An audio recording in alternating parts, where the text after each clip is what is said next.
Okay, anybody who's wondering where the alarm is on an Audi A6 2 litre TDI 2012 reg, it's an A6 Audi Avant.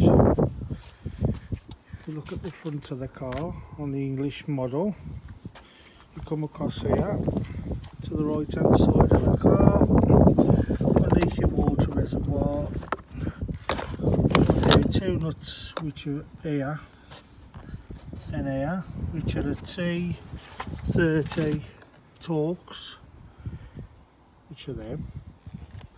Under them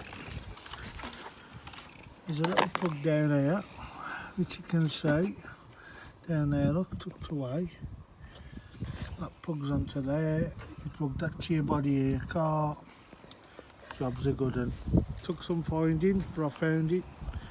Like I say, it's the Audi Avant model. It's 2012 plate, Audi Avant A6. So there you go. If you're struggling to find it, that's where it is. I hope this comes as a bit of help. Take care.